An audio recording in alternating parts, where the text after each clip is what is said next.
Sa malinis na mga pasilyo ng St. Mary's Hospital sa Asheville, North Carolina, ang hangin ay amoy antiseptiko at tahimik na desperasyon. Ang 17 taong gulang na si Lucas Rivera ay kabisado na ang bawat bitak sa mga tile ng kisame ng Room 412, kung saan ginugol niya ang nakalipas na 6 na buwan sa pakikipaglaban sa cystic fibrosis. Ang patuloy na ingay ng kanyang oxygen concentrator ang kanyang lullaby, at ang mga beep ng mga monitor ang kanyang alarm clock, na may magulong maitim na kulot at isang sketchbook na puno ng mga hindi natapos na cityscapes. Nangarap si Lucas ng buhay lampas sa ospital, isang buhay kung saan makakahinga siya ng walang makina, kung saan hindi siya natutukoy ng kanyang sakit. Ngulit sa St. Mary's, ang pag-asa ay isang marupok na bagay, at natuto si Lucas na panatilihin ang kanyang pag-iingat. Isang kulay abong umaga ng Nobyembre, habang naglalakad siya patungo sa physical therapy room na may dalang portable oxygen tank, nakita niya siya, si Amara Chen, isang bagong pasyente sa room 415. Siya ay 16 na may matatalas na cheekbones, itim na buhok na nakatali sa maluwag na braid at mga mata na parang pinakintab na amber na kumikinang sa pagtutol. Gumagawa siya ng breathing exercises. Ang kanyang dibdib ay umaangat at bumababa sa ilalim ng isang kupas na hoodie. Isang oxygen cannula ang nakasukbit sa ilalim ng kanyang ilong. Ngunit ang nakakuha ng atensyon ni Lucas ay hindi ang kanyang cannula o ang paraan ng paghawak niya sa therapy ball. Ito ay ang kanyang tawa. Isang maliwanag, mapanghimagsik na tunog na pumutol sa monotoniya ng ospital. "Panatilihin ang 6 na talampakan, bagong bata," sigaw ni Nurse Clara. Ang kanyang boses ay matatag ngunit mabait, habang si Lucas ay masyadong lumapit sa therapy station ni Amara. Ang mga pasyente ng cystic fibrosis ay kailangang manatili 6 na talampakan ang layo upang maiwasan ang cross-infection, isang tuntunin na itinanim sa kanila tulad ng banal na kasulatan. Bumalik si Lucas, ngunit nanatili ang kanyang mga mata kay Amara. Nahuli niya ang kanyang tingin at ngumiti. "Ano, hindi pa nakakakita ng babaeng may tubo sa ilong?" Ngumiti si Lucas, hindi na tinag. "Marami na, pero wala pang tumatawa na parang nagpaplanong makatakas." Lumawak ang ngiti ni Amara. "Baka nga, kailangan ng kaunting kaguluhan ang lugar na ito." Sa susunod na mga araw, naghanap si Lucas ng mga dahilan upang dumaan sa room 415. Kumuha ng dagdag na jello mula sa cafeteria, hindi sinasadya na nahulog ang kanyang sketchbook sa pasilyo. Ang parang ipo-ipo na mga kontradiksyon si Amara, matinding independyente ngunit nakatali sa kanyang oxygen tank, sarcastic ngunit mabait, gumagawa ng mga masilumutong mandala sa kanyang hospital tray habang sinisisi ang walang lasang pagkain. Nagsimula silang mag-usap mula sa 6 na talampakang distansya. Ang kanilang mga boses ay naririnig sa ibabaw ng ingay ng mga makina. Nalaman ni Lucas na lumipat siya mula sa Charlotte pagkatapos ng malalang impeksyon sa baga, na mahilig siya sa astronomiya at gustong makitang mga bituin ng walang mga ilaw ng lungsod na nagpapalunod sa kanila. Nalaman naman ni Amara na si Lucas ay isang artista. Ang kanyang mga sketch ay kumukuha ng mga lugar na hindi niya napuntahan tulad ng Paris o Tokyo. Isang gabi, habang ang niebe ay bumubuho sa mga bintana ng ospital, tumayo si Lucas sa labas ng kanyang pinto, hawak ng isang sketch ng mabituing kalangitan. "Para sa'yo," sabi niya nang pinanatili niya ang distansya, "dahil hindi mo pa makikita ang mga bituin." Lumambot ang mga mata ni Amara, ngunit pinanatili niyang magaan ang tono. "Hindi masama, Picasso, pero 6 na hakbang pa rin ang layo mo." Tumawa si Lucas, ngunit ang nakakintab na linya sa pagitan nila ay parang mas mabigat kaysa kailanman. Hindi niya ito alam noon, ngunit ang 6 na hakbang na iyon ang magiging pinakamahirap na distansya niyang haharapin. Naging kakaibang tahanan ng ospital para kina Lucas at Amara. Ang kanilang mga buhay ay umiikot sa mga paggamot, breathing exercises, at mga ninakaw na pag-uusapan sa kabila ng 6 na talampakang distansya. Nag-imbento sila ng mga laro upang gawing matiis ang mga araw. Pagtapon ng mga papel na eroplano na may mga sulat sa loob, paghamon sa isa't isa na hulaan ang pinakamasamang pagkain sa ospital, o pagsabay ng kanilang mga laptop upang manood ng cheesy rom-coms mula sa magkabilang dulo ng lounge. Nagsimulang mag-sketch si Lucas kay Amara ng lihim. Ang kanyang profile habang nagbabasa, ang kanyang mga kamay na gumuguhit ng mandala, ang kanyang ngiti kapag akala niya'y walang nakakakita. Hindi niya kailanman ipinakita ang mga guhit na iyon. Masyado silang hilaw, masyadong malapit sa mga damdaming hindi pa niya handang pangalanan. Samantala, si Amara ay nagtulak ng mga hangganan sa kanyang sariling paraan. Palihim siyang pumupunta sa bubong ng ospital sa gabi, laban sa lahat ng tuntunin upang tumitig sa mga bituin gamit ang isang ipinuslit na teleskopyo. Isang gabi, hinikayat niya si Lucas na sumama sa kanya, nangangakong mananatili 6 na talampakan ang layo. Tumayo sila sa magkabilang gilid ng bubong, ang malamig na hangin ay tumutusok sa kanilang baga, ang kanilang mga oxygen tank ay mahinang sumisitsit.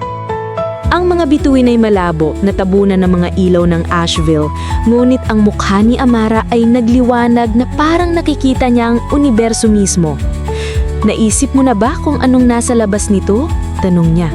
Ang kanyang boses ay na-muffle ng kanyang scarf. Parang baka may planetang kung saan hindi kailangang magkahiwalay ng 6 na talampakan ng mga tulad natin. Nanginig ang dibdib ni Lucas, hindi dahil sa kanyang sakit, kundi dahil sa sakit ng pagnanais na isara ang distansya.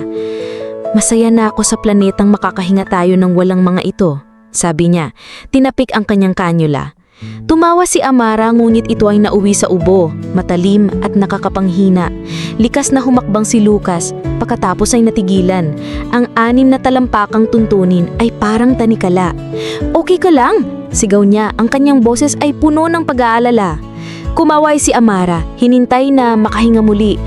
Okay lang, ang mga bituin, nakakalimutan ko na ako'y isang walking science experiment. Napansin ng mga tauhan ng ospital ang kanilang lumalagong closeness at hindi natuwa. Hinila ni Nurse Clara si Lucas sa isang gilid. Matigas ang kanyang mga mata.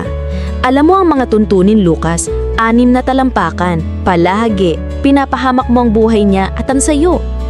Ang kanyang ina na bumibisita sa pagitan ng night shift sa pabrika ay mas direkta. Hindi mo kayang mahulog sa kanya, miho. Sapat na ang laban mo ng walang basag na puso. Ngulit nahulog na si Lucas. Nagsimula silang lumabag ng maliliit na tuntunin, pagpapasa ng mga tala sa pamamagitan ng nurse, pag-iiwan ng mga regalo tulad ng origami stars o candy bars sa mga tray ng isa't isa. Isang gabi, itinaas ni Amara isang tala. Magkita tayo sa lounge, hating gabi, dalhin ang sketchbook mo. Dumating si Lucas at nakita siyang hawak ng isang pool cue, nakangiti. 6 na talampakan, di ba? Sabi niya, inabot ang cue sa kabilang distansya. Ginawa niya ang kanilang mga daliray humihipo sa kahoy mula sa magkabilang gilid. Ang pinakamalapit na naranasan nilang magkahawak. Ang hangin sa pagitan nila ay parang may kuryente at alam ni Lucas na siya ay umiibig. Hindi ang uri ng pelikula, kundi ang uri na nasasaktan. Ang uri na nagpapahalaga sa bawat segundo. Ngunit noong gabing iyon, lumala ang ubo ni Amara. Pagsapit ng umaga, nasa isolation na siya. Hindi matatag ang kanyang kondisyon. Tumayo si Lucas sa labas ng kwarto niya ng may salaming pintuan. Ang kanyang sketchbook ay nakadikit sa bintana, ipinapakita ang isang guhit nila ng ilalim ng mga bituin. Mahina niyang nangiti, ngunit ang kanyang mga mata ay natatakot. Ang 6 na hakbang sa pagitan nila ay parang malawak na bangin. Ang isolation ni Amara ay tumagal ng 1 linggo, ang pinakamahabang 7 araw sa buhay ni Lucas. Naglakad-lakad siya sa mga pasilyo, galit na gumuguhit upang mapigilan ang kanyang takot. Mga guhit ng kanyang pagtawa, ang kanyang teleskopyo, ang kanyang mga mandala. Nang sa wakas ay bumalik siya sa room for 115, mas payat at maputla, ngulit nananatiling mapanghimagsik, pakiramdam ni Lucas ay makakahinga siya ulit. Pinatakot mo ako, amin niya, nakatayo 6 na talampakan mula sa kanyang pinto. Mabuti! Panunukson niya, ang kanyang boses ay paos, pinapanatili kang alerto. Ngunit may nagbago. Si Amara ay mas tahimik, mas kaunti ang kanyang mga biro. Inamin niya na bumababa ang kanyang lung function, na ang mga doktor ay nag-uusap tungkol sa transplant list. Si Lucas rin ay nahihirapan. Ang kanyang pinakabagong pagsusuri ay nagpakita ng bumabang antas ng oxygen. Ang ospital, na dating lugar ng mga ninakaw na sandali, ngayon ay parang isang orasang tumitiktak. Gumawa sila ng isang kasunduan, wala ng pagtatago. Mamumuhay sila sa bawat araw na parang ito ang kanilang huli, kahit na 6 na talampakan ang hadlang. Tinuruan ni Amara si Lucas tungkol sa mga konstelasyon. Itinuro ang Orion at Cassiopeia sa pamamagitan ng kanyang bintana. Tinuruan naman siya ni Lucas na mag-sketch. Kinabayan ng kanyang kamay sa pamamagitan ng hangin gamit ang kanyang salita. Sumulat sila ng mga liham sa isa't isa, hilaw at tapat tungkol sa kanilang mga takot, pangarap at pag-ibig. Isinuksok ni Lucas ang kanyang liham sa ilalim ng kanyang pinto. Hindi ko alintana ang 6 na talampakan. Mas malapit ka sa akin kaysa sa anumang bagay. Isang gabi, hinikayat ni Amara ang night nurse na payagan silang makapasok sa hardin ng ospital, isang maliit na courtyard na may fairy lights at nalantang mga rosas. Tumayo silang 6 na kalampakan ng layo. Ang mga oxygen tank ay sumisit-sit at itinaas ni Amara ang kanyang teleskopyo. "Tingnan ang buwan," sabi niya. "Ito ang pinakamalapit na makakahawakan natin ang kalangitan ng magkasama." Mabilis ang tibok ng puso ni Lucas. "Gusto kong hawakan ka," sabi niya. Ang mga salita ay bumubuhos. "Kahit isang beses lang." Nagniningning ang mga mata ni Amara, ngunit umiling siya. "Alam mo na, hindi natin kaya. Papatayin tayo nito." "Kung gayon, mamuhay muna tayo," sabi niya. Humakbang siya, isinara ang distansya sa 5 talampakan, pagkatapos 4, ang kanyang mga kamay ay nanginginig. Napahantong hininga ni Amara, ngunit hindi siya umatras.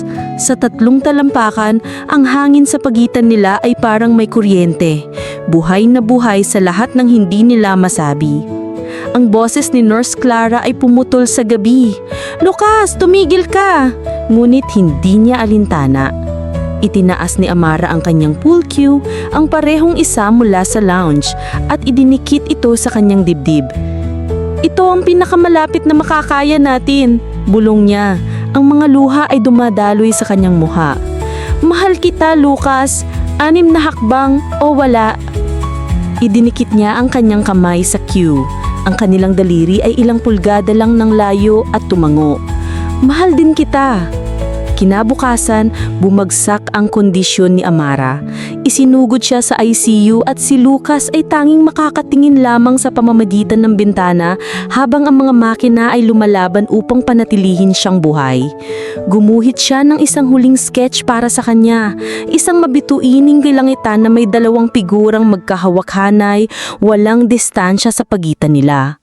Isinuksok niya ang kanyang liham sa ilalim ng kanyang pinto, umaasang makita niya ito. Mga linggo pa kahit, nag-stabilize si Amara, ngunit ang kanyang transplant ay hindi sigurado. Si Lucas rin ay nakakaharap sa bagong plano ng paggamot. Nanatili silang 6 na hakbang ang layo, ngunit ang kanilang pag-ibig ay isang tulay, marupok, maintim at hindi nasusubulan. Sa St. Mary's, kung saan ang buhay ay nakabitin sa isang sinulid, nakahanap sila ng isang bagay na karapat-dapat ipaglaban.